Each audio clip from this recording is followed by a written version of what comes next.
My name is Aisha. Welcome to One Elder Speaks. In times past, I have equated my energy with Jezebel energy in relationships, I guess. But the more I think about that, the less what I was doing was a loose woman, you know, doing her thing. It was I said no more often than yes. I wasn't interested in doing everybody in town, and so, you know, thinking that I was a loose woman was not correct. It's more about codependency. It's more about looking outside of yourself for validation, for love, for acceptance, for every opinion you might have because you didn't have the confidence. I didn't have the confidence in myself to believe my own opinion. And I kept looking for that savior outside of myself too. And that's the other thing, I'm looking for somebody to save me and to put me in a higher place than what I would even put myself. And I got to thinking about that.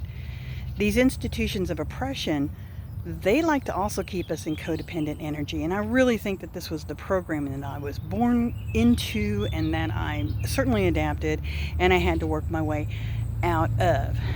But these institutions of oppression are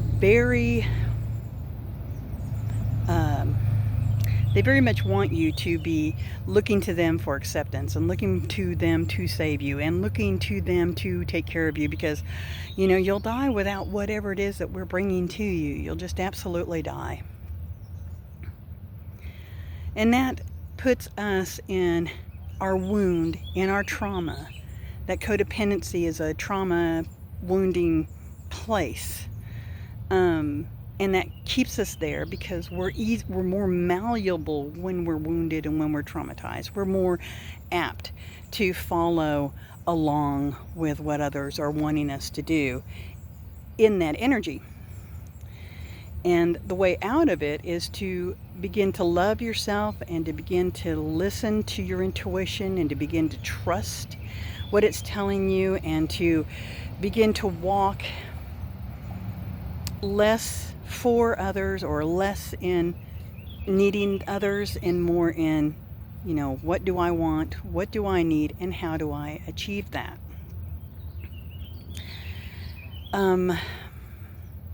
So really I think that the Jezebel was not really the right energy, but even more so than that, I went ahead, I quit the church at 16, so we didn't get into Jezebel much, as far as that story was concerned in the church itself. So I went back and I read the Bible. Jezebel was the daughter of a king. She married King Ahab of Israel.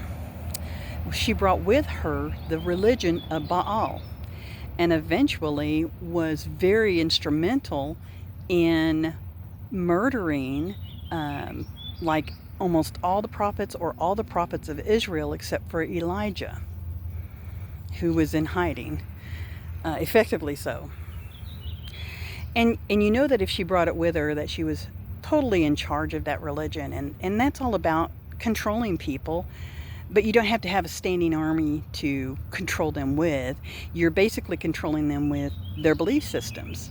And especially when you turn a religion into a political thing, you're not allowing for any kind of variety. You're not allowing for people to have a belief system outside of your belief system. This is the one. This is the one that's right and real. And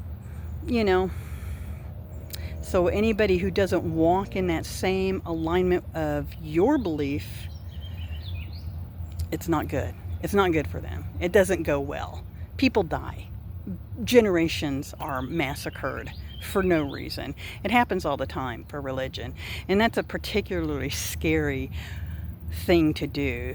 So I would never start a religion. That's gross.